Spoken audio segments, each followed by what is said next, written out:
Hello students, the science magic में आपका हार्दिक स्वागत है। आज राजस्थान बोर्ड का हम 12th क्लास मैथमेटिक्स का मॉडल पेपर लेके आए हैं। ये जो मॉडल पेपर है यह बिल्कुल ब्लूप्रिंट के ऊपर आधारित है। जैसा बोर्ड ने सैम्पल पेपर दिया था उसी के ऊपर डिपेंडेंट ये पेपर है, उसी से रिलेटेड, यानी उसमें जैसा पैटर्न था वैसा ही सेम पैटर्न यहाँ है। तो यहाँ हम आज राजस्थान माध्यमिक शिक्षा बोर्ड अजमेर का 2024 के लिए कक्षा 12th का गणित विषय का मॉडल पेपर हल करेंगे। और इसमें हम सबसे पहले पेपर पैटर्न की बात करें तो पेपर पैटर्न में पेपर को 4 भागों में डिवाइड किया गया है। उसमें 4 भागों में खंड ए, इसके बाद आएगा खंड ब, खंड श और खंड द। आज हम खंड ए कंप्लीट करने वाले हैं। तो खंड ए में हमें क्या दिया है इसने कि खंड ए में 3 क्वेश्चन दिए हैं और 3 क्वेश्चंस में हमें जो वस्तुनिष्ठ प्रश्न है, पहला क्वेश्चन तो ये है वस्तुनिष्ठ प्रश्न, दूसरा होगा रिक्त स्थान संबंधी और तीसरा होगा अति लघुत्रात्मक प्रश्न, यानी जिनके आंसर हमें बहुत ही शॉर्ट में आंसर देने हैं।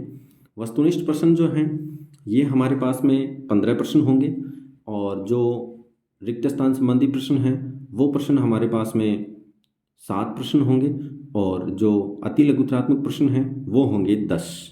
अब हम इस पेपर के खंड ए में वस्तुनिष्ठ प्रश्न देखते हैं। सबसे पहले वस्तुनिष्ठ प्रश्न में हमने जो पेपर यहाँ सेलेक्ट किया है इसमें हमने देखो, सबसे पहले बताऊँ आपको कि यहाँ जो प्रश्न सेलेक्ट किए हैं मैंने, ये इस तरीके के हैं कि आपको बोर्ड एग्जाम में सीधे ऐसे कैसे देखने को मिल सकते हैं।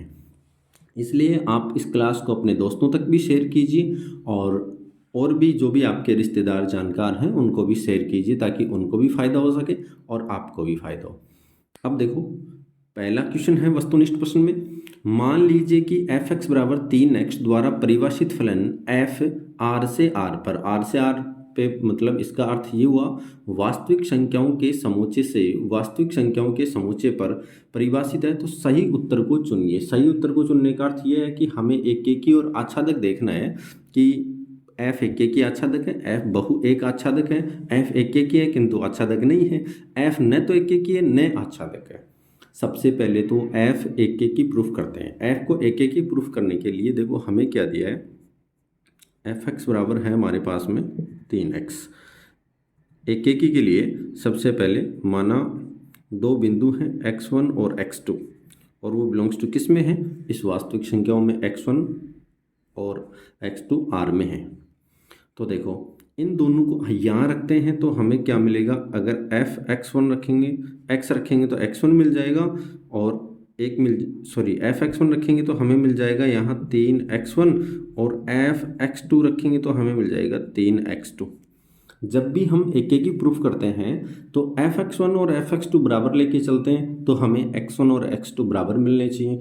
और जब ये दोनों को नॉट इक्वल टू यानी बराबर लेके नहीं चलते हैं तो हमें फिर x1 और x2 भी नॉट इक्वल टू मिलना चाहिए। हम ये कर लेते हैं कि माना एफ x1 बराबर एफ x2 है। इसका अर्थ ये हुआ कि यहाँ 3x1 बराबर 3x2, इसका मतलब 3 से 3 कैंसिल हो गया तो हमें क्या मिल गया, x1 बराबर x2 मिल गया। इसका मतलब ये दोनों बराबर हैं तो अतः f एक एक ही है। f क्या है, एक एक ही है। आच्छादक के लिए देखो, माना ये जो एफ एक्स बराबर 3x है इसके बराबर y मान लेते हैं। एफ एक्स के बराबर y मान लिया कि भाई एफ एक्स का कोई ना कोई मान आएगा और एफ एक्स का मान किस में आएगा, इस R में, यानी वास्तविक संख्याओं में से आएगा। तो यहाँ देखो हम क्या लिखेंगे, अगर हम यहाँ लिखें कि 3x बराबर y है तो x बराबर क्या आ गया, y बटा 3।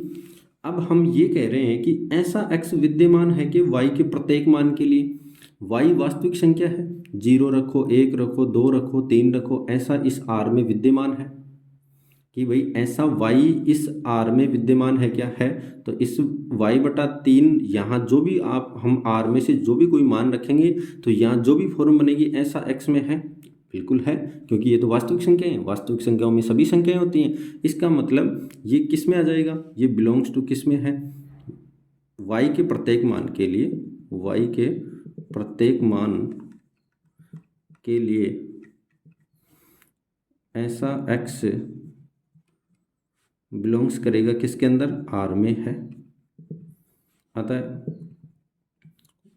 जो एफ है वो क्या हो जाएगा, आच्छादक हो जाएगा, एफ आच्छादक है। इसका मतलब इसका जो सही आंसर आएगा वो क्या आएगा, एफ एकेकी भी है, एफ हमारे पास में एकेकी भी आया है और एफ आच्छादक भी आया है, तो इसका जो आंसर होगा सही वो इसका फर्स्ट आंसर सही होगा। तो फर्स्ट आंसर सही यानी एफ एकेकी और आच्छादक दोनों है। अब चलते हैं हम आगे नेक्स्ट क्वेश्चन पे, क्वेश्चन नंबर 2। क्वेश्चन नंबर 2 तो वैसे ही देखते ही पता लग जाएगा कि साइन इनवर्स एक्स बराबर वाई है, यानी साइन इनवर्स एक्स का मान क्या आएगा, वाई। तो साइन इनवर्स एक्स का जो मुख्य मान है उसकी चर्चा करते हैं तो वो -π/2 से +π/2 होता है, यानी इसके अंदर भी -π/2 और +π/2 दोनों को शामिल किया जाता है। तो -π/2 से +π/2 के अंदर इसका मान विद्यमान होता है, तो -1 से +1 के बीच में होता है। तो यहाँ हम क्या कर देंगे, इसका सही आंसर यहाँ तो हम देखते ही इसका सही आंसर कर देंगे, जो प्रतिलोम त्रिकोणमिति का प्रश्न है चैप्टर नंबर 2 से। इसके बाद चलते हैं क्वेश्चन नंबर, सॉरी ये था इसका -π/2 से +π/2 इसका आंसर आ जाएगा। जो साइन इनवर्स एक्स बराबर वाई है, -π/2 से +π/2 इसका आंसर आ जाएगा, क्योंकि मुख्य मान इसका -π/2 से +π/2 होता है।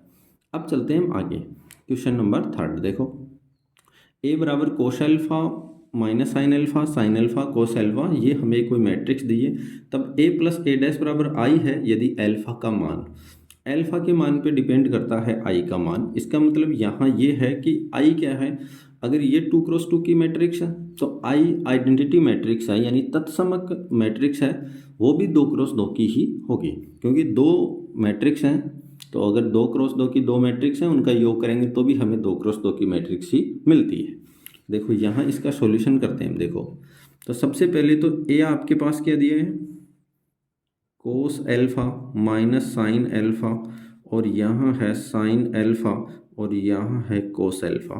अब ए डैश लिखें तो ए डैश लिखेंगे तो देखो ए डैश का मतलब पंक्ति को स्तंभ बना देंगे, तो ये आ जाएगा कोस एल्फा, ये माइनस साइन एल्फा इधर आ जाएगा, इसको इधर ले जाएंगे तो ये साइन एल्फा और ये क्या आ जाएगा, कोस एल्फा, ये आ जाएगा। अब इन दोनों का योग करते हैं, तो ए प्लस ए डैश करने से इसको इसके साथ ऐड करेंगे तो क्या आ जाएगा, 2 कोस एल्फा, और इसको इसमें ऐड करेंगे तो minus sine alpha plus sine alpha, और इसको इसमें ऐड करेंगे तो sine alpha minus sine alpha, इसको इसमें ऐड करेंगे तो 2 कोस एल्फा। ठीक है, तो अगर यहाँ हम इसके अंदर लिखते हैं ये कि देखो इसके अंदर हम ये लिखें कि ए प्लस ए डैश बराबर, तो ये मिल जाएगा 2 कोस एल्फा, और यहाँ की हम बात करें तो 0, और यहाँ पर भी 0, और यहाँ पर 2 कोस एल्फा।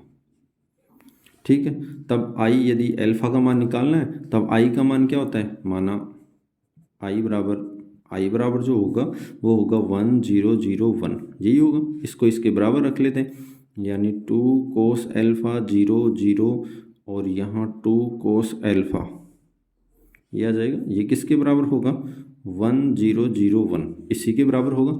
अगर ये इसके बराबर होगा तो इसका मतलब दो मैट्रिक्स बराबर होती हैं कब, जब उनके संगत अवयव बराबर हो। इसका मतलब यहाँ 2 कोस एल्फा के बराबर क्या है, 1 है, यहाँ 0 के बराबर 0 है, या तो 1 है, और ये 0 के बराबर 0 है, यहाँ 0 के बराबर 0 है, यहाँ 2 कोस एल्फा बराबर 1/2, ये सेम ही आ जाएगा। एल्फा का मान दोनों कंडीशन से एक ही, तो 2 को इधर लेके जाएंगे हम तो हमें क्या मिलेगा, कोस एल्फा बराबर 1/2। यहाँ कितना रखें कि ये 1/2 आ जाए।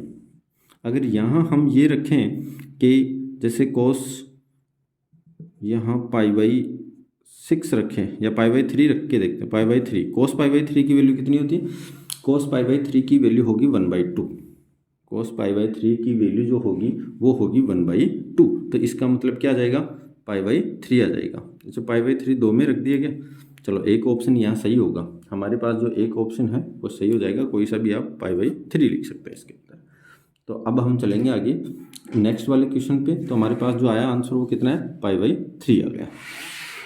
अगर π/3 की हम बात करते हैं तो इसके बाद हमारे पास जो क्वेश्चन है, क्वेश्चन नंबर 4, यदि 3x और 1 बराबर 3 2 4 1, तो x का मान ज्ञात कीजिए। ये डिटरमिनेंट दिया हमें, सारणिक दिया है, इस सारणिक के मान निकालने। सारणिक के मान में एक विशेष बात ध्यान रखनी होगी, आप ऐसे सोचें कि जैसा मैट्रिक्स में होता है वैसा, मैंने दोनों क्वेश्चन यहाँ लिए हैं कि आप भी कंफ्यूज ना हो। सारणिक में कभी भी संगत अवयव बराबर नहीं करते अपन लोग, सारणिक का मान जो होता है ना वो बराबर होगा यहाँ।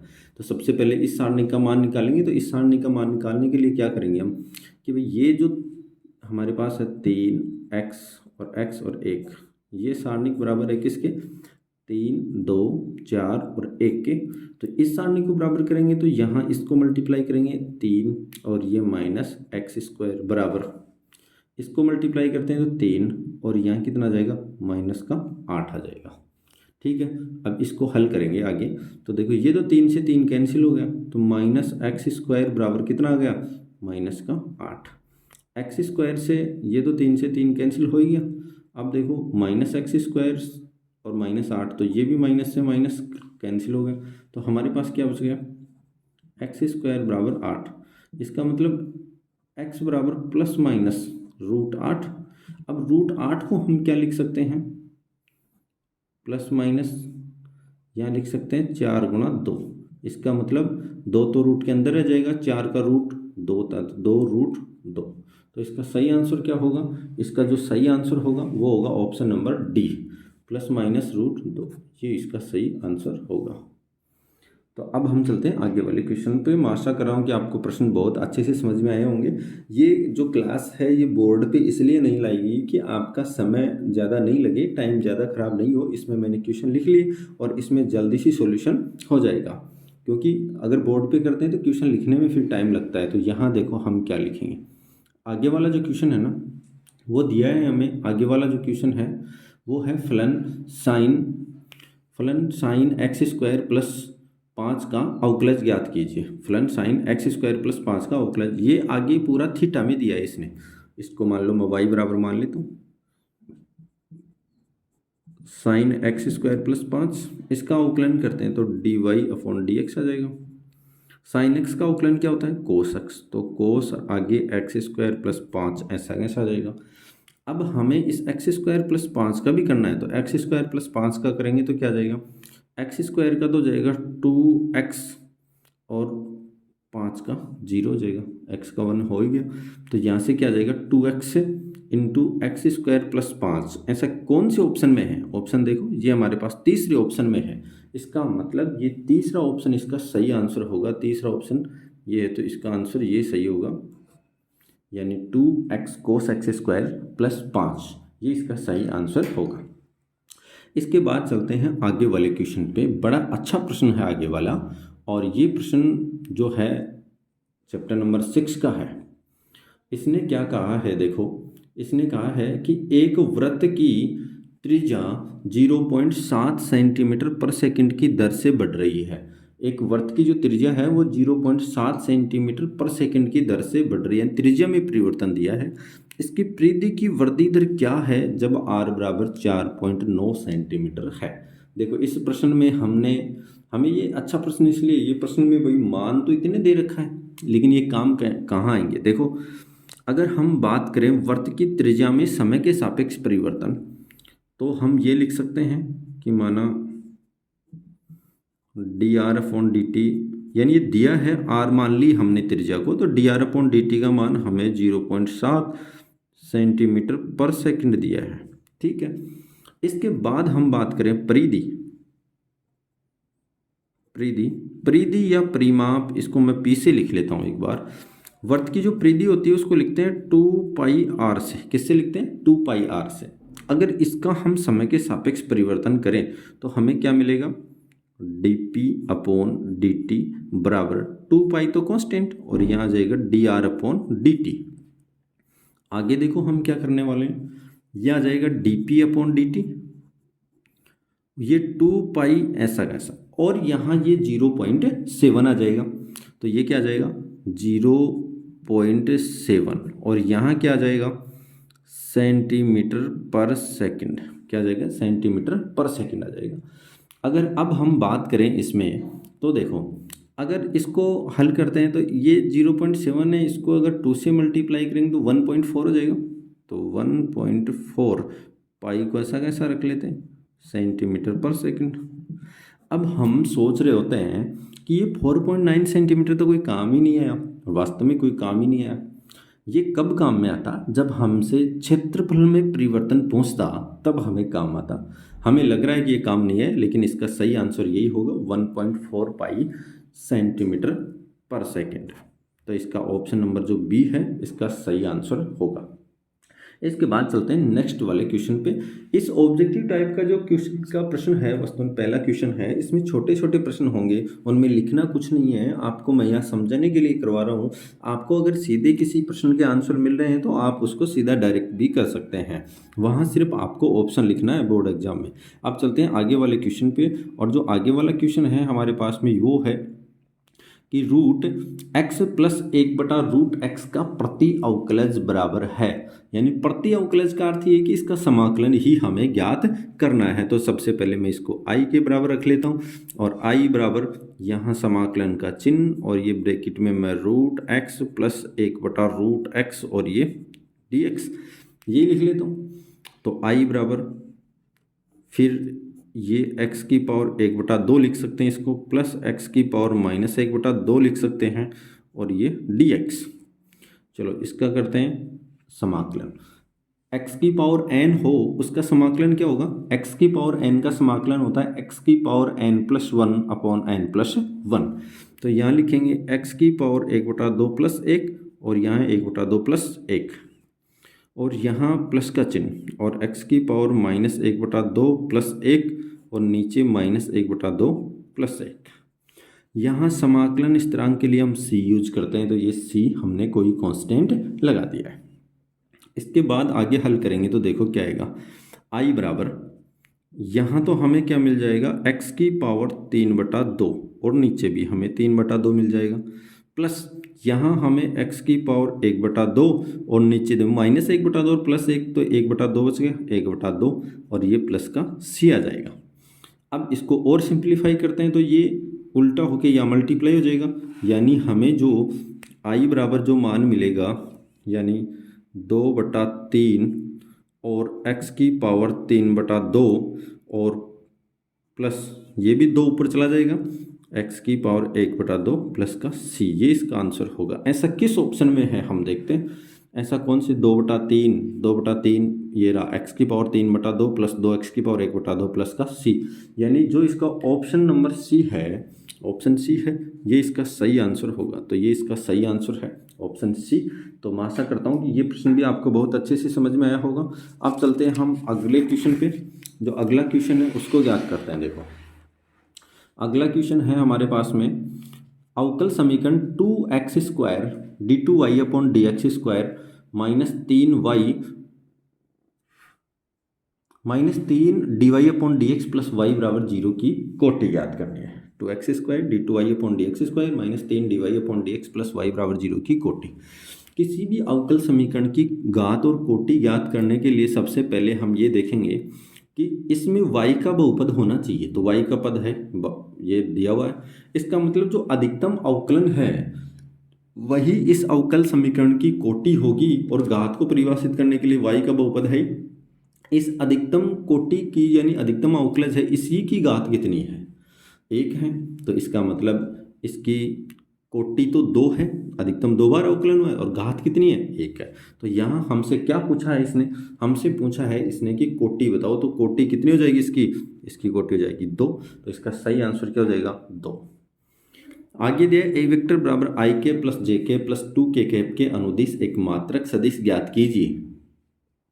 इसके अनुदिश एक मात्रक सदिश ज्ञात करना है। मात्रक सदिश कोई भी हो, ए के ऊपर कैप लगाते हैं, यानी उसको एकांक सदिश भी हम बोलते हैं। क्या बोलते हैं?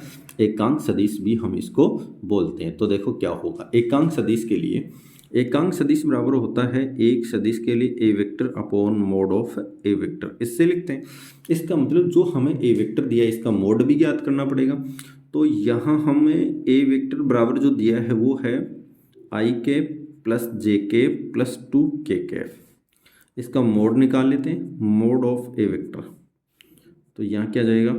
1 का स्क्वायर प्लस 1 का स्क्वायर प्लस 2 का स्क्वायर, और इसका रूट। तो मोड ऑफ ए वेक्टर यानी रूट 1 का स्क्वायर 1 किया जाएगा, और 1 का स्क्वायर यानी 1 2, और 2 का स्क्वायर 4। तो यहाँ कितना आ जाएगा? 4 और 2 6 आ जाएगा। अब इसके बाद हम एकांक सदिश लिखेंगे।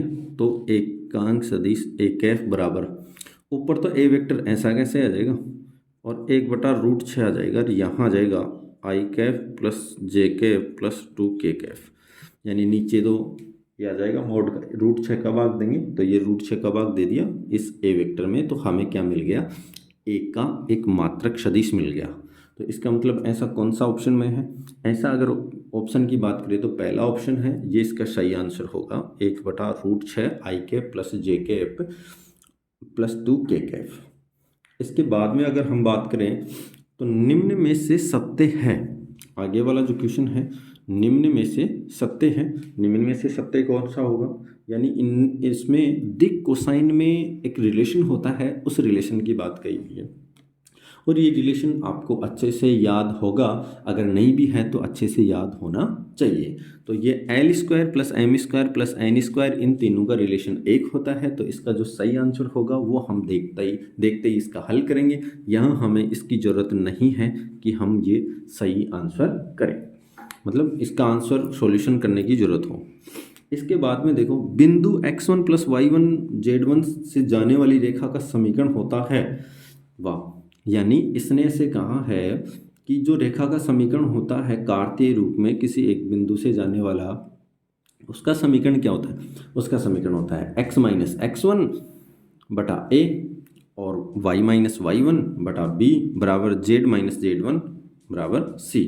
देखो यहाँ x माइनस x1 है, बिल्कुल a, y प्लस y1 बटा b, यहाँ ये प्लस आ गया, ये नहीं आना चाहिए, यहाँ पर भी प्लस आ गया, ये नहीं आना चाहिए, यहाँ माइनस नहीं है, यहाँ बराबर का चिन्ह है ना।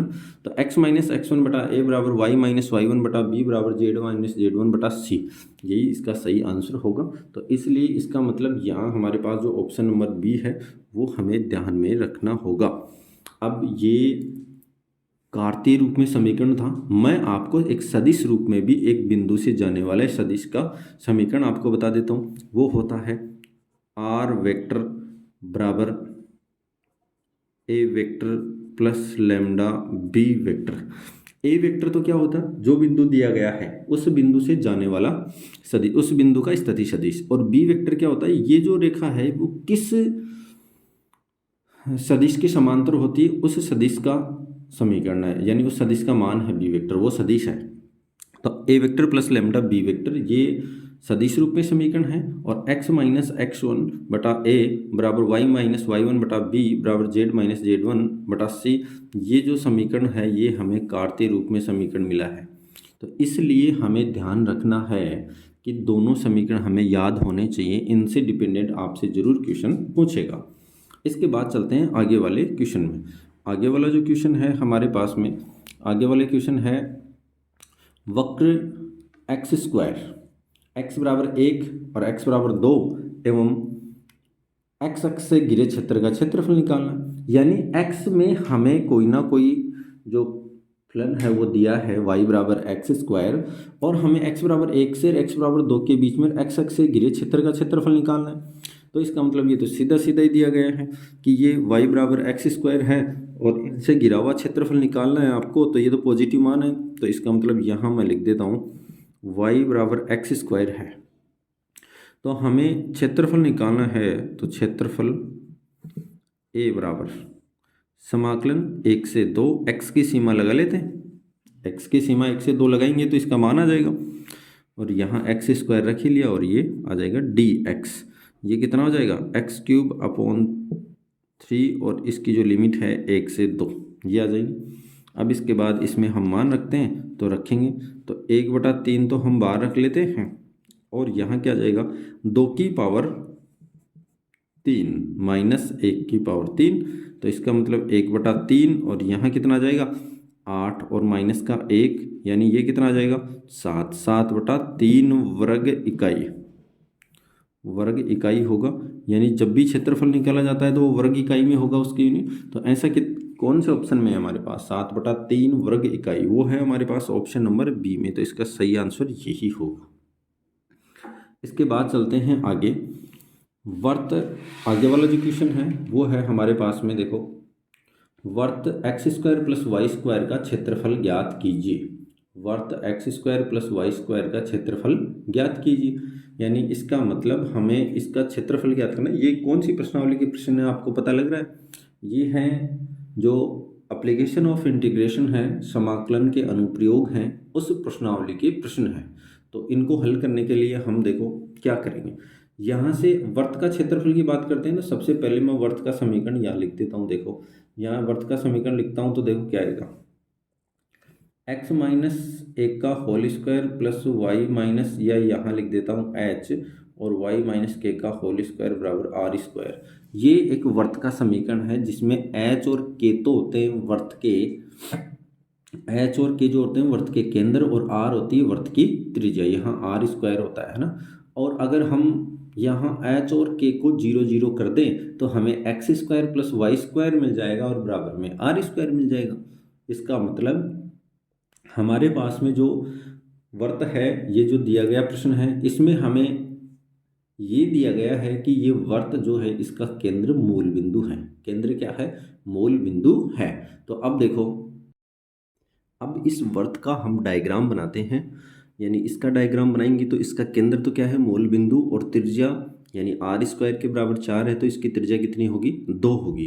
यानी इसका डायग्राम बनाएंगे तो ये डायग्राम ऐसे बनेगा, और ये इसका जो केंद्र होगा वो मूल बिंदु होगा। ये इस वर्त का केंद्र है, मूल बिंदु। अगर अब हम बात करते हैं कि इस पूरे वर्त का क्षेत्रफल निकालने की, तो अगर हम इस एक भाग का क्षेत्रफल निकाल लें और उसको 4 से मल्टीप्लाई कर दें तो हमें पूरे वर्त का क्षेत्रफल मिल जाएगा। यहाँ हम बात करें तो ये तो मूल बिंदु है, और यहाँ से यहाँ तक की दूरी कितनी होगी? ये बिंदु कितना होगा? 2,0। 2,0 क्यों होगा? क्योंकि वर्त की त्रिज्या 2 है, तो मूल बिंदु से जब परिधि पर आएंगे तो हमें 2 इकाई दूरी तय करनी पड़ेगी। आप किसी भी साइड में जाए 2 ही आएगा। यहाँ पर भी 2, यहाँ 2, यहाँ 2, ये वर्त की त्रिज्या है। और यहाँ क्या है? 0,0 है। ये वर्त का समीकरण है x square plus Y square बराबर 4। अगर यहाँ से हम x की लिमिट लगाते हैं तो यहाँ से y बराबर निकाल लेते हैं। तो यहाँ से देखो क्या आएगा, अगर x square plus Y square बराबर 4 है तो हम लिखें वाई स्क्वायर बराबर एक्स स्क्वायर माइनस 4, और y बराबर आ जाएगा तो एक्स स्क्वायर माइनस 4 का रूट आ जाएगा। ये किसका समीकरण है? इस वक्र का समीकरण है।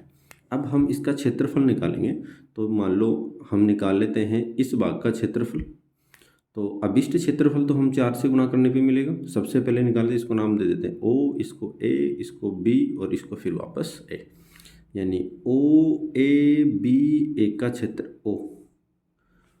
ओ ए बी वापस ओ का क्षेत्रफल, हाँ यहाँ तक का क्षेत्रफल निकालेंगे तो हमें क्या मिलेगा? देखो यहाँ हम x की लिमिट लगा रहे हैं 0 से 2। x की लिमिट कितनी है? 0 से 2, 0 से 2 तक जा रहा है। और यहाँ x में जो फलन है वो क्या है हमारे पास में? रूट एक्स स्क्वायर माइनस 4, और ये dx आ जाएगा। ये आ गया। इसके बाद में अगर हम बात करें तो यहाँ सिर्फ एक फॉर्मूला लगाना है हमें। तो वो फॉर्मूला लगाएंगे तो हमें फॉर्मूला देखो, इंटीग्रेशन का फॉर्मूला क्या होता है? इंटीग्रेशन यहाँ आ जाए हमें X square minus A square मिले, और ये dx है तो इसका फॉर्मूला होगा x/2 root X square minus A square, ये ऐसा कैसा, plus A square by 2 sine inverse X upon A, और प्लस सी, ये भी होगा। हमारे पास यहाँ निश्चित समाकलन है तो निश्चित समाकलन है, इसकी वजह से सी नहीं आएगा। इस फॉर्मूले के अकॉर्डिंग इसका हल करते हैं। एक्स की जगह तो हमारे पास में क्या है? ओ ए बी ओ का क्षेत्रफल, एक्स की जगह तो हमारे पास में है एक्स ही है, तो x/2, और यहाँ क्या जाएगा? X square minus A square, यानी x square minus 4 plus A square. ए का मान कितना है?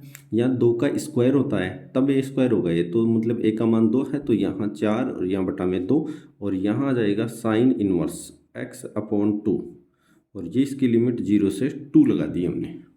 ठीक है।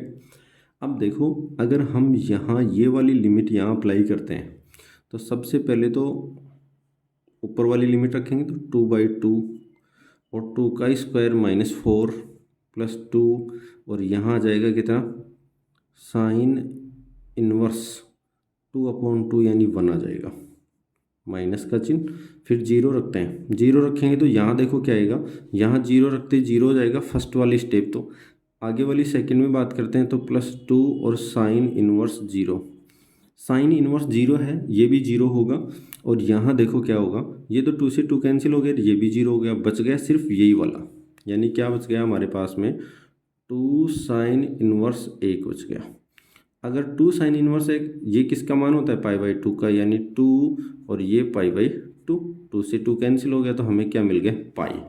इस फर्स्ट क्षेत्र, ये फर्स्ट क्वाड्रेंट में जो फर्स्ट चतुर्थांश है इस वर्त का, फर्स्ट पार्ट है उसका, हमें क्षेत्रफल मिला है पाई। हमें तो ऐसे ही 4 का और निकालना है, तो इसका मतलब यहाँ लिखता हूँ मैं, अविष्ट क्षेत्रफल बराबर 4 से मल्टीप्लाई करेंगे तो 4 पाई वर्ग इकाई आ जाएगा। ऐसा किस ऑप्शन में है हमारे पास, यहाँ 4 पाई। 4 पाई हमारे पास ऑप्शन नंबर सी में है, तो इसका ये सही आंसर होगा। अब चलते हैं हम आगे नेक्स्ट क्वेश्चन पे। नेक्स्ट क्वेश्चन है हमारे पास में, देखो, यदि ए और बी दो घटनाएं इस प्रकार हैं कि पी ए बाई बी बराबर P B by A not equal to 0, तब हमें इनमें से क्या सत्य है वो बताना है। अगर पी ए बाई बी की बात करूँ, इसने दिया है कि पी ए बाई बी बराबर पी बी बाई ए, और ये नॉट इक्वल टू 0 है, 0 के बराबर नहीं है। अगर ये 0 के बराबर नहीं है तो देखो क्या होगा, अगर पी ए बाई बी हम लिखें तो इसका मतलब आएगा पी ए इंटरसेक्शन बी बटा पी बी, यही आएगा। और यहाँ क्या आएगा, देखो, P B A B intersection A, यहाँ इंटरसेक्शन है ये, बटा पी ए, यही आएगा। और इनका मान 0 के बराबर नहीं है। इसका मतलब ये 0 कब हो सकते हैं, जब ऊपर वाले 0 हों। अब ये 0 नहीं है तो इसका मतलब ये पी ए इंटरसेक्शन बी और बराबर पी बी इंटरसेक्शन ए, ये दोनों का मान 0 के बराबर नहीं है। देखो, बी इंटरसेक्शन ए लिखो चाहे ए इंटरसेक्शन बी, एक ही बात है, दोनों का ही इंटरसेक्शन आएगा, तो इंटरसेक्शन तो बी इंटरसेक्शन ए लो चाहे ए इंटरसेक्शन बी, दोनों का सेम ही आएगा।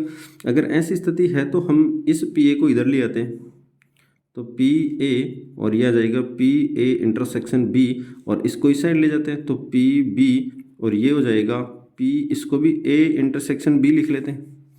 अब इस वाली टर्म्स को इस साइड ले आते हैं तो हमें क्या मिलेगा कि P A into P A intersection B minus P B और P A intersection B equal to 0।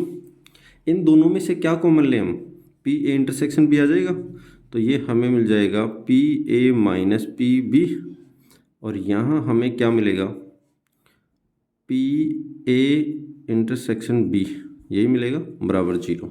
अगर इन दोनों ब्रैकेट को 0 के बराबर होना है तो इसमें देखो, इन दोनों के गुणनफल को 0 के बराबर होना है, तो देखो ये तो 0 हो नहीं सकता, सिंस क्योंकि पी ए इंटरसेक्शन बी तो नॉट इक्वल टू 0 है, पहले ही दिया है कि इन दोनों का मान 0 के बराबर नहीं है, तो इसका मतलब ए इंटरसेक्शन बी का मान 0 नहीं है।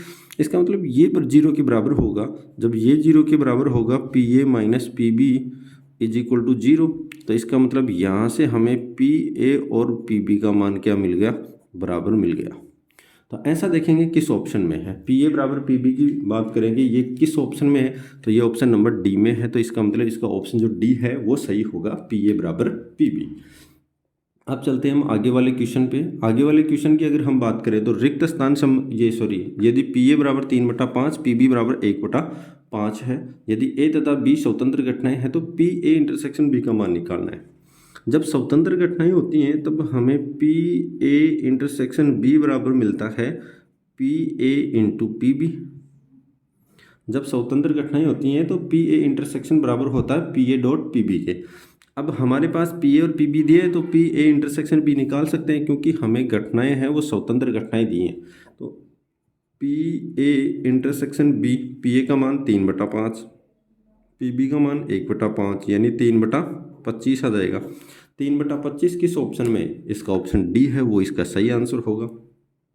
ये हमने ऑब्जेक्टिव टाइप के प्रश्न कंप्लीट कर लिए। जो हमारे पास सेक्शन ए है, खंड ए, उसमें 3 प्रश्न आएंगे। पहला प्रश्न वस्तुनिष्ठ संबंधी, दूसरा प्रश्न रिक्त स्थान संबंधी, और तीसरा प्रश्न अति लघुत्रात्मक संबंधी आएगा। तो इसके लिए अब देखो हम क्या करने वाले हैं, 15 प्रश्न हमने जो वस्तुनिष्ठ प्रश्न थे वो हमने कंप्लीट कर लिए। अब हम क्वेश्चन नंबर जो 2 है वो शुरू करेंगे और वो है रिक्त स्थान संबंधी प्रश्न, यानी हमें ये ब्लैंक्स हैं ये भरने हैं। यहाँ लिखा है कोस इनवर्स, शुरू करते हैं। ये यहाँ लिखा है रिक्त स्थानों की पूर्ति कीजिए, cos inverse 1/2 plus 2 sine inverse 1/2 का मान है। अगर ऐसी बात है तो देखो कोस 1/2 मुख्य मान में कहाँ क्या मान होता है इसका, अगर इसकी बात करें तो कोस 1/2 तो यह आ जाएगा कोस इनवर्स 1/2 है। इसका मान मैं अलग से बता देता हूँ, इसका मान होगा π/3, क्योंकि कोस 60 का मान होता है 1/2। और अब देखो हम लिखेंगे आगे साइन इनवर्स का, साइन इनवर्स 1/2 ये कितने का मान होता है, ये होता है π/6 का मान होता है।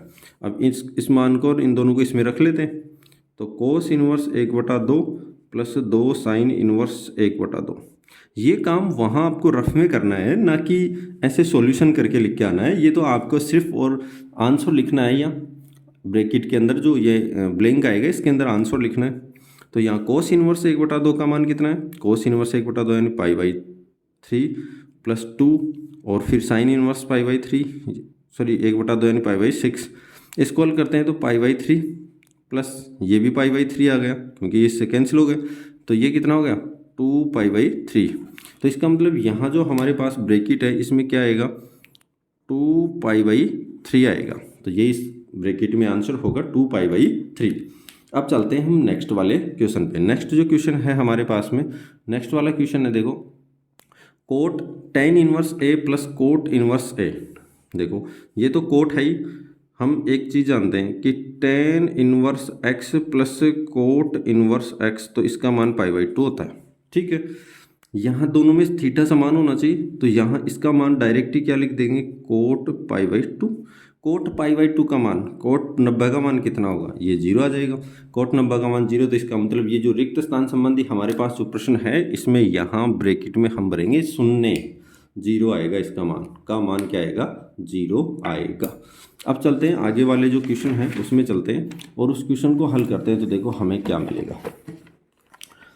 आगे है क्वेश्चन नंबर 3 हमारे पास में। क्वेश्चन नंबर 3 है जो रिक्त स्थान संबंधी प्रश्न है, उसमें लिखा है tan इनवर्स tan 7π/6 का मान ज्ञात कीजिए। तो यहाँ देखो ये 7π/6 से मुख्य मान में नहीं है, इसको मुख्य मान में तोड़ेंगे। अगर मुख्य मान में तोड़ना है देखो हम क्या लिखेंगे, ये है हमारे पास tan इनवर्स और ये है tan, और यहाँ क्या लिखेंगे पाई प्लस π/6 लिख सकते हैं। अगर पाई प्लस π/6 लिखते हैं तो 6 पाई प्लस 1 पाई यानी 7 पाई, 7π/6 हो गया। अगर अब हम बात करते हैं तो tan पाई भी बदलता नहीं है, और पाई प्लस थीटा है तो ये कौन से क्वाड्रेंट में चला जाएगा, थर्ड में। अगर थर्ड क्वाड्रेंट की हम बात करें तो ASTC, इसके अंदर tan वैसे पॉजिटिव होता है।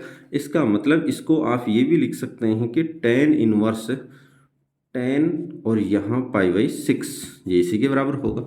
अब ये मुख्य मान में आया तो ये इसका प्रतिलोम है, तो अब ये हट जाएगा। तो इसका मतलब यहाँ अब क्या जाएगा, हमें क्या मिल जाएगा π/6 मिल जाएगा। तो इसलिए इसका जो सही आंसर होगा वो होगा π/6। यहाँ हम इसके रिक्त स्थान में भरेंगे π/6। अब चलते हैं आगे वाले प्रश्न पे। आगे वाला प्रश्न है हमारे पास में y बराबर साइन x² का अवकलज यहाँ लिखना है हमें।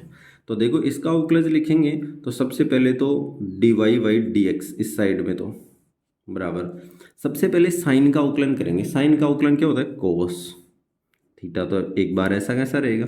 अब x² का और करना अवकलन, x² का और करना तो x² का हो जाएगा 2x, अभी पावर का क्या है x का करेंगे तो 1, यानी यहाँ हमें ब्रैकेट में क्या भरना है 2x कोस x², यही भरना है। तो इसका मतलब यहाँ इसका अवकलज क्या आएगा 2x कोस x², यहाँ इसके ब्रैकेट में ये भरा जाएगा। अब चलते हैं आगे वाले प्रश्न पे।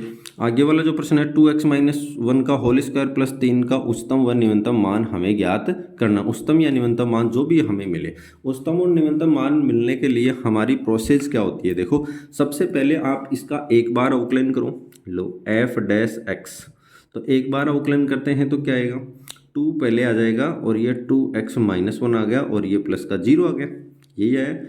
यानी यह आया आपके पास 4x - 2, ये आ गया। अब देखो आगे चलते हैं इसमें।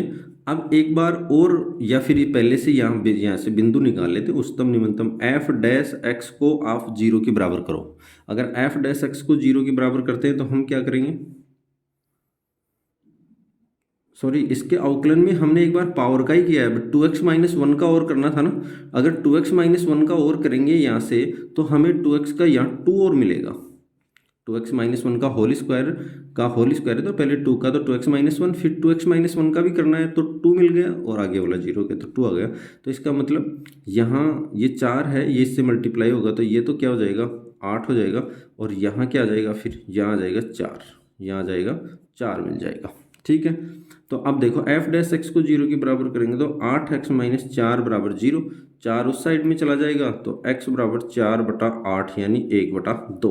x का मान आ गया 1/2। अब हम एफ डबल डैश एक्स निकालेंगे, एक बार फिर से अवकलन करेंगे F double dash x. F dash x का मान यही है, डबल डैश एक्स निकालेंगे तो ये आ गया हमारे पास में मान आ गया 8। क्या मान है 8 इसका मान आ गया। ये प्लस का है या माइनस का है, ये देखेंगे तो सबसे पहले ये देखेंगे कि ये प्लस का है। एफ डबल डैश एक्स अगर आप 1/2 पर भी निकालें एफ डबल डैश 1/2 तो भी ये 8 ही आएगा।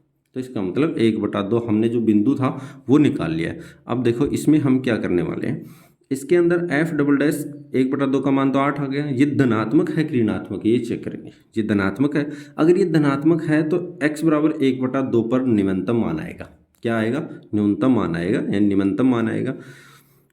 अतः F double dash x greater than 0, अतः x बराबर 1/2 पर एफ एक्स का निम्नतम मान आएगा। क्या आएगा, निम्नतम मान आएगा। अगर ये इसका निम्नतम मान आएगा तो मान पूछा इसने कि उच्चतम निम्नतम मान क्या है, ये तो यहाँ से हमें यही पता चला है कि निम्नतम होगा कि उच्चतम होगा। अब पता चला हमें निम्नतम होगा। अगर निम्नतम होगा तो मान निकालने के लिए आप 1/2 को यहाँ रखो एफ एक्स में, तो एफ 1/2 बराबर 2, फिर 1/2, फिर -1, फिर इसका स्क्वायर, फिर प्लस का 3। यहाँ से 1/2 से ये 2 कैंसिल हो गया तो 1 - 1 का स्क्वायर और प्लस 3 यानी इसका 3, इसका आंसर आ जाएगा। इसका मतलब क्या आएगा, इसका मतलब ये हुआ कि इसका जो निम्नतम मान होगा वो कितना होगा 3, यानी इस ब्रैकेट में हम कितना भरेंगे, यहाँ भर देंगे हम 3, जो कि न्यूनतम मान है। आगे चलते हैं। अवकल समीकरण dy/dx plus y cot x बराबर 2x plus x square coat x का समाकल गुणांक निकालना है। ये अवकल समीकरण दिए और हमें इंटीग्रेशन फैक्टर निकालना है। तो देखो इसके लिए क्या लिखते हैं, dy/dx प्लस यहाँ लिखेंगे py बराबर q। ये p और q ये कोई रेखिक अवकल समीकरण है। इस रेखिक अवकल समीकरण का ये क्या है, स्टैंडर्ड रूप है, मानक रूप है। अगर ये मानक रूप है तो यहाँ से p का मान कंपेयर करके हम बता सकते हैं। तो p का मान तो कितना आएगा, कोट x आएगा, और q का मान कितना आएगा, q का मान हमें जो मिलेगा वो आ जाएगा 2x plus x square into coat x। हमें इंटीग्रेशन फैक्टर निकालना है, यानी समाकल गुणांक निकालना है। समाकल गुणांक यानी इंटीग्रेशन फैक्टर बोलते हैं। इस अवकल समीकरण का इंटीग्रेशन फैक्टर जो होगा वो होता है e की पावर p dx, e की पावर में p का इंटीग्रेशन करना। तो इसका मतलब e की पावर और p का मान कितना हमारे पास कोट x, तो यहाँ रख देंगे हम कोट x और यह आ जाएगा dx। कोट x का अगर हमें समाकलन करना हो तो कोट x का समाकलन हमें क्या मिलेगा, e की पावर यहाँ मिल जाएगा log sin x मिल जाएगा। कोट x को जो समाकलन होता है वो log sin x होता है। तो यहाँ से अब e से log ये कैंसिल हो जाएगा, log और एंटी log, तो इसका मतलब यहाँ हमें क्या मिल जाएगा sin x, इंटीग्रेशन फैक्टर यानी समाकल गुणांक। तो समाकलन गुणांक का जो मान आया है हमारे पास वो कितना है sin x। इसका मतलब इस ब्रैकेट में हम भरेंगे यहाँ sin x, ये इसका सही आंसर होगा। अब चलते हैं आगे वाले प्रश्न में। अगर आगे वाले प्रश्न की अगर हम बात करें तो आगे वाले प्रश्न सदिश से संबंधित है, और यहाँ हमें जो दिया है वो क्या दिया, देखो सदिश ए वेक्टर बराबर 2ik plus 3jk plus 2kk का सदिश बी वेक्टर पर प्रक्षेप है। इसका मतलब जब भी ए वेक्टर का बी वेक्टर पर प्रक्षेप, अगर इसके ऊपर प्रक्षेप निकालेंगे तो क्या लिखेंगे, देखो दोनों को ऊपर तो डॉट कर लो, ए वेक्टर डॉट बी वेक्टर कर लिया। अब नीचे जिसके ऊपर प्रक्षेप है उसी का मोड, ये लो। तो यहाँ हमारे पास ए वेक्टर डॉट बी वेक्टर निकालना है, तो इसका मतलब हमें क्या मिल जाएगा, 2i cap plus 3j cap plus 2k cap, और इनटू में I cap plus 2j cap plus k cap. ये ए वेक्टर और बी वेक्टर दोनों का मान हमने यहाँ रख लिया।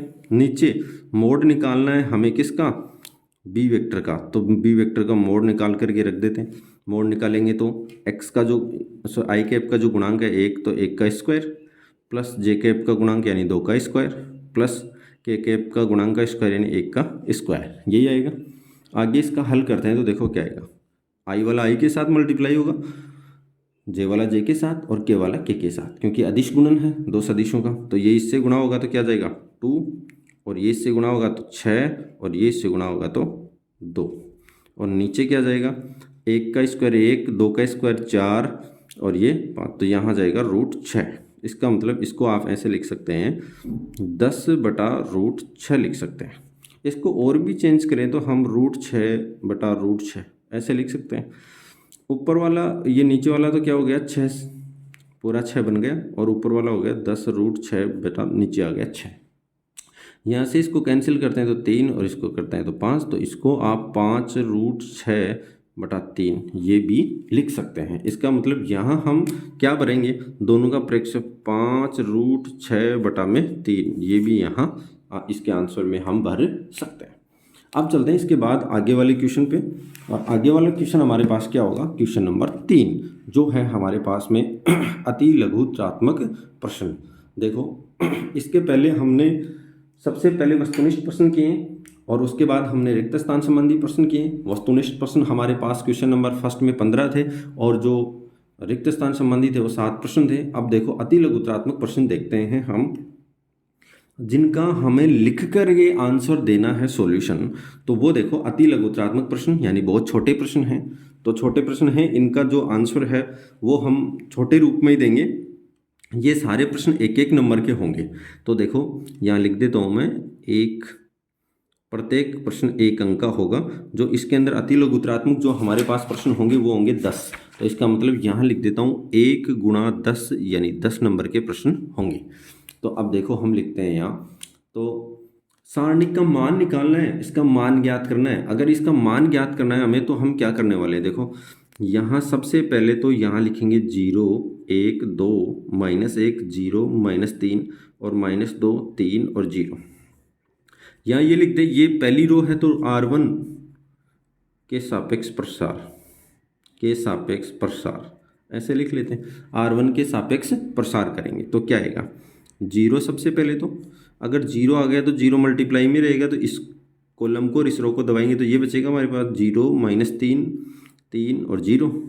इसके बाद 1 है तो -1, और इसको भी दबा दो और इसको भी दबा दो। इसके सापेक्ष ये कॉलम है, ये रो है, तो इसको दबाएंगे तो -1 -2 और -3 और ये 0 आ जाएगा। इसके बाद प्लस का 2, और ये इसको भी दबा दिया जाए, इसको भी दबा दिया जाए, तो -1 0 -2 और 3 यही आएगा।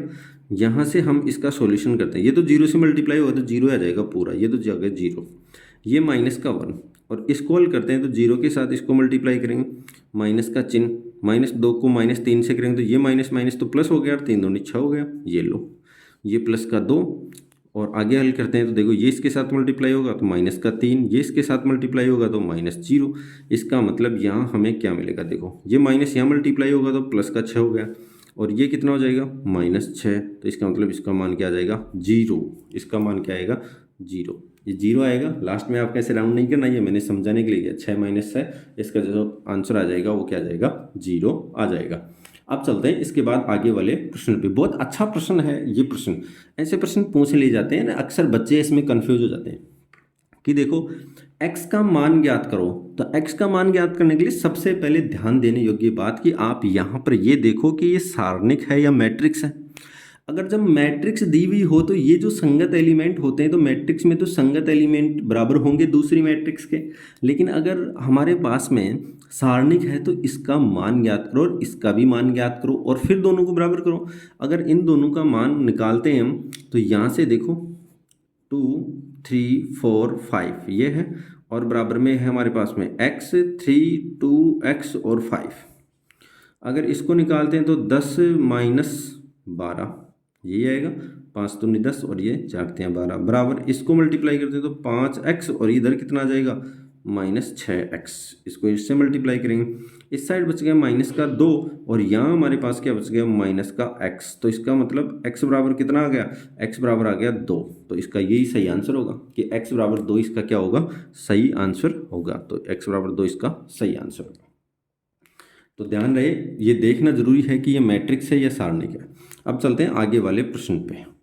ये हमें दिया है कि अंतराल ज्ञात कीजिए कि f(x) बराबर x² प्लस 2x प्लस 5 निरंतर वर्धमान या ह्रासमान है। तो सबसे पहले तो वर्धमान और ह्रासमान करने के लिए सबसे पहले दिए गए फंक्शन को लिखो। पहले तो हमारे पास f(x) बराबर क्या दिया है, x² प्लस 2x प्लस 5। इसके बाद में एक बार अवकलन करेंगे, तो अवकलन करेंगे तो देखो क्या मिलेगा, f(x) और ये आ जाएगा 2x और ये क्या आ जाएगा +2, यही आएगा। अगर यह आ गया तो अब इस f(x) को अंतराल बनाने के लिए पहले तो हम f(x) को 0 के बराबर करेंगे। अगर f(x) को 0 के बराबर करेंगे तो हमें एक अंतराल मिलेगा। देखो f(x) को 0 के बराबर किया तो 2x प्लस 2 बराबर 0, 2 उधर चला जाएगा तो 2x बराबर -2 यानी x बराबर -1 आ गया। सिर्फ एक ही बिंदु है, हम इसमें वास्तविक संख्या रेखा लेते हैं। ये लो, यहाँ हमारे पास -1 है और इस साइड में है प्लस इनफाइनाइट और यहाँ है माइनस इनफाइनाइट। यही है प्लस इनफाइनाइट और माइनस इनफाइनाइट। अब हम चेक करेंगे कि f(x) को किस साइड में वो पॉजिटिव है, किस साइड में मतलब माइनस में है, नेगेटिव है। तो सबसे पहले हम ये देखेंगे कि अगर इस अंतराल में बात करें तो इस अंतराल के कोई सा भी बिंदु लो, ठीक है। तो इस अंतराल में मतलब -1 से बड़ा 0 लेंगे, तो 0 लेंगे तो फिर ये क्या आएगा, धनात्मक मान आएगा। इसका मतलब ये इस अंतराल में क्या होगा, पॉजिटिव होगा। और जब मान लो 1 रखें, 1 रखो तो 1 रखने के बाद भी पॉजिटिव, 2 रखने के बाद भी पॉजिटिव, 3 रखने के बाद भी पॉजिटिव, यही आएगा।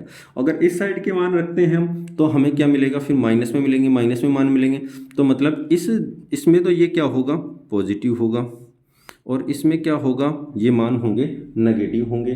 तो इसका मतलब आपके पास हमारे पास 2 अंतराल, यहाँ से 2 अंतराल हैं, 2 अंतराल हैं, 2 अंतराल हैं माइनस इनफाइनाइट से -1 तथा -1 से इनफाइनाइट है।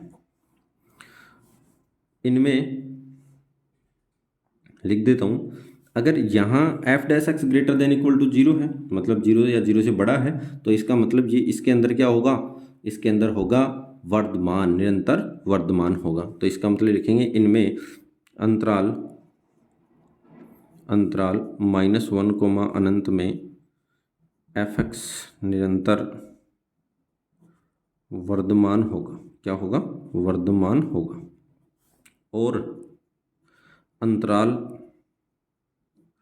-इनफाइनाइट से -1 में f(x) निरंतर ह्रासमान होगा। क्या होगा, निरंतर ह्रासमान होगा।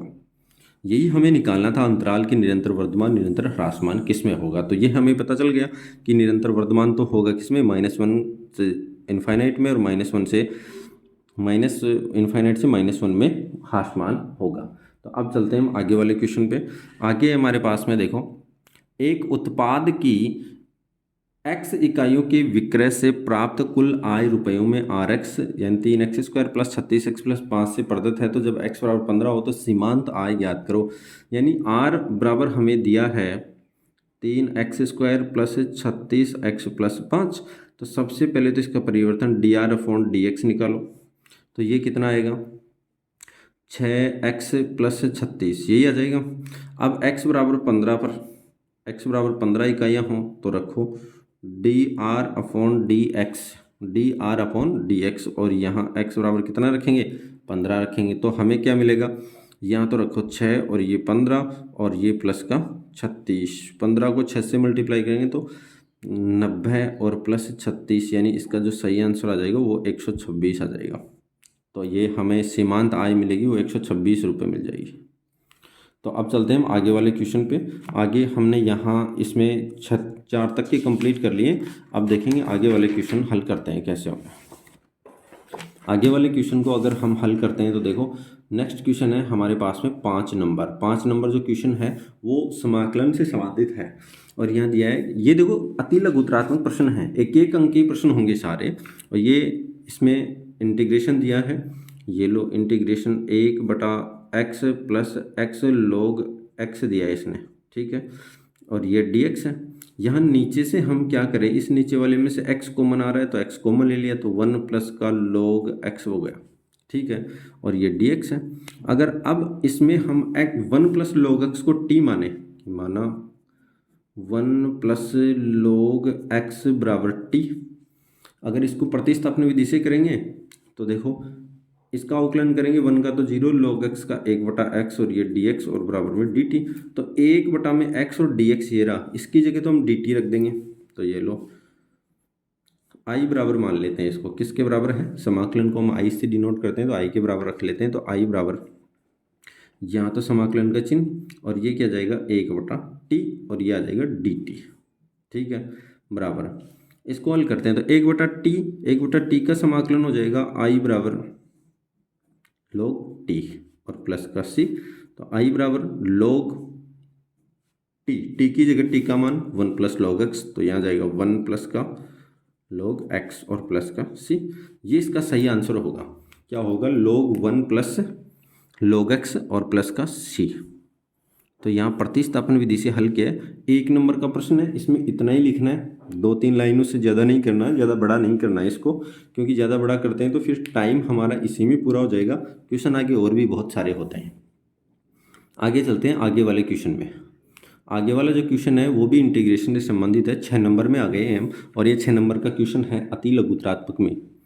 तो इसको भी आई से लिख लेते हैं हम, 0 से 1 x/x² प्लस का 1 और ये dx। इसमें भी देखो दिख रहा है नीचे वाले को t मानते हैं तो ऊपर वाला आ रहा है, तो इसका मतलब हम क्या करेंगे, जो x² प्लस 1 है इसको t मानेंगे। तो यानी माना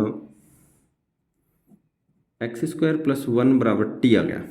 तो x² का अगर हम अवकलन इसका करेंगे तो 2x और ये dx आ गया और dt, और हमें चाहिए x dx बराबर 1/2 dt। x dx ही चाहिए तो 1/2 dt हो गया। x dx की जगह तो 1/2 dt रख देंगे, x² प्लस 1 की जगह क्या रखेंगे, t रख देंगे। लेकिन अब हमें लिमिट भी चेंज करना होगा। लिमिट चेंज करेंगे तो कैसे करेंगे कि ये जो पहले लिमिट दी थी 0 से 1 ये x की लिमिट थी, अब हमें t की लिमिट निकालनी। जब x बराबर 0, नीचे वाली लिमिट जब x का मान 0 था तब इसमें रखो जिसको माना है, तो 0 का स्क्वायर प्लस 1 बराबर t, यानी t का मान कितना आ गया 1। और जब x बराबर 1 हो तब देखो 1 का स्क्वायर प्लस 1 बराबर t, यानी t बराबर कितना आ गया, t बराबर आ गया 2।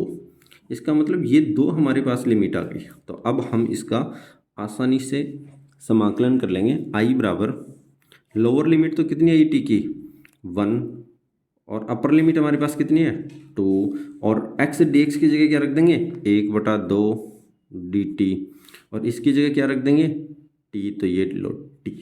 x² प्लस 1 की जगह क्या रख देंगे t रखेंगे तो ये आ जाएगा। अब देखो i बराबर हम बात करें 1/2 तो पहले आ जाएगा, 1/t का हम लिख देंगे log t, और प्लस c नहीं लगाएंगे। क्यों नहीं लगाएंगे, क्योंकि यहाँ हमारे पास निश्चित समाकलन है तो इसकी लिमिट 1 से 2। तो ये हम क्या लिखेंगे 1/2 और यहाँ रखेंगे log 2 माइनस log 1। log 1 का मान 0 हो जाएगा और ये log 2 बच जाएगा, तो इसका जो सही आंसर हो जाएगा वो हो जाएगा 1/2 log 2। ये इसका सही आंसर आ जाएगा। तो मैं आशा करता हूँ कि ये प्रश्न आपको बहुत अच्छे से समझ में आया होगा। अब इसके बाद जो आगे वाला प्रश्न है उसमें चलते हैं। आगे वाला प्रश्न देखो किस प्रश्नावली से रिलेटेड है, ये है अवकल समीकरण से रिलेटेड।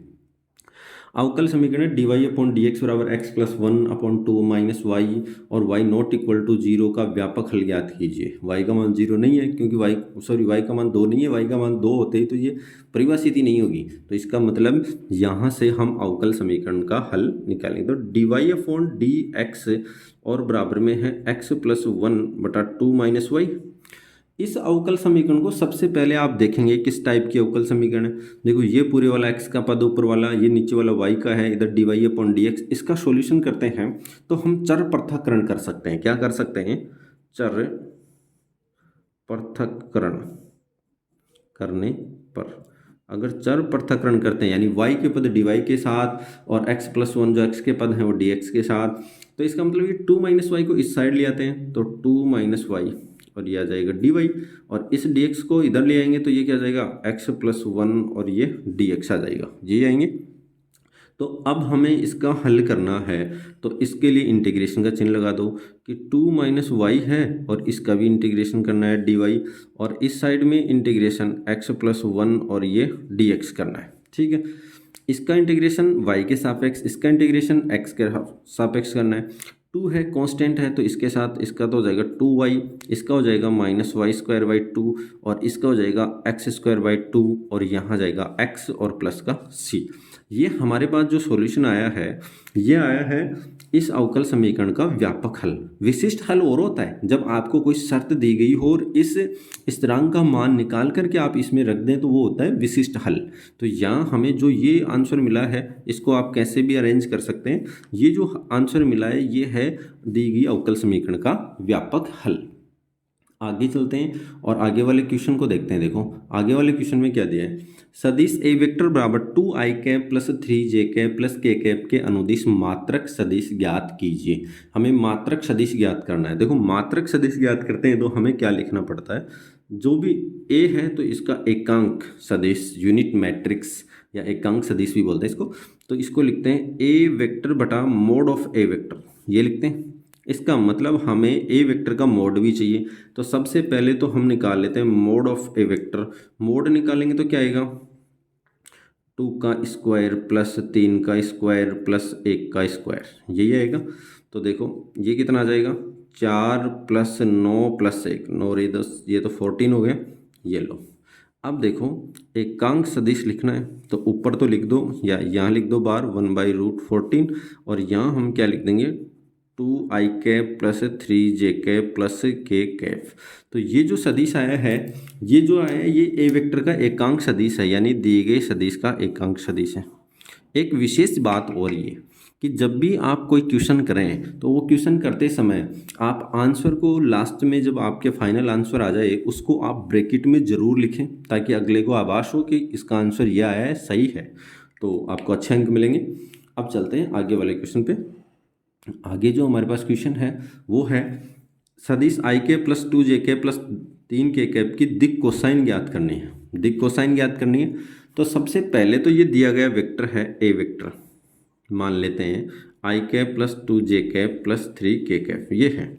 यहाँ से हम बात करते हैं तो इनके जो गुणांक होंगे आई कैप जे कैप और के कैप के, ये यहाँ दिक अनुपात होंगे। क्या होंगे, दिक अनुपात होंगे। तो देखो सबसे पहले तो हम निकालेंगे यहाँ से इसका मोड निकाल लो। तो मोड निकालेंगे तो हमें क्या मिलेगा, मोड निकालेंगे तो हमें मिलेगा एक का स्क्वायर प्लस दो का स्क्वायर प्लस तीन का स्क्वायर, यानी एक का स्क्वायर निकालेंगे तो कितना आएगा, एक, दो का चार और तीन का नौ, तो नौ और एक 10 और एक 4 14, √14 आ गया। ठीक है, अब हमें क्या निकालना है, देखो जब भी दिक कोसाइन लिखते हैं हम तो हम लिखते हैं एल बराबर एल एम एन होती है दिक कोसाइन। तो हम यहाँ लिखेंगे जो हमारे पास दिया गया है a1 बटा √a1 का स्क्वायर प्लस b1 का स्क्वायर प्लस c1 का स्क्वायर, ये लिखते हैं।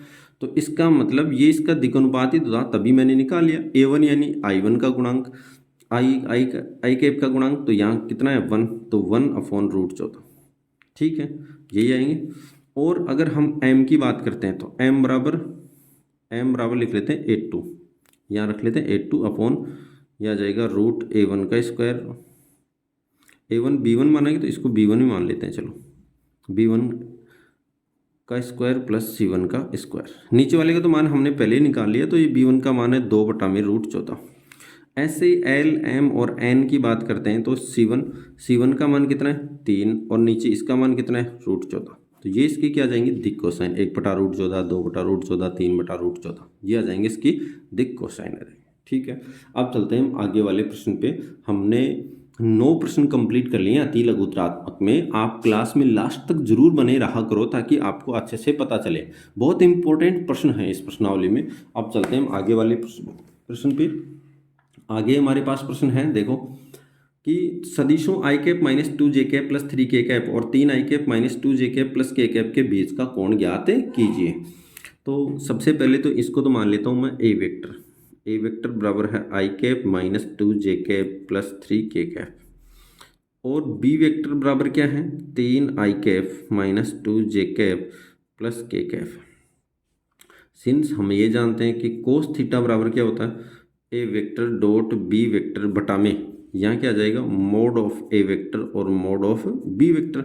इसका मतलब ए वेक्टर डॉट बी वेक्टर निकालना है एक तो अगर ए वेक्टर डॉट बी वेक्टर निकालेंगे तो इन दोनों का गुणा करना है, यानी आई कैफ -2 जे कैफ प्लस 3 के कैफ, और यहाँ बी वेक्टर यानी 3 आई कैफ -2 जे कैफ प्लस के कैफ, यही आएगा। इन दोनों का अगर डॉट निकालते हैं ए वेक्टर डॉट बी वेक्टर निकालते हैं तो ये इससे मल्टीप्लाई हो जाएगा तो 3, ये इससे मल्टीप्लाई होगा तो प्लस का 4, और ये इससे मल्टीप्लाई होगा तो प्लस का 3, यानी ये 3 और ये माइनस माइनस प्लस हो गया, 2 से 2 4 आ गया, ये 3 इससे होगा तो 3 आ गया।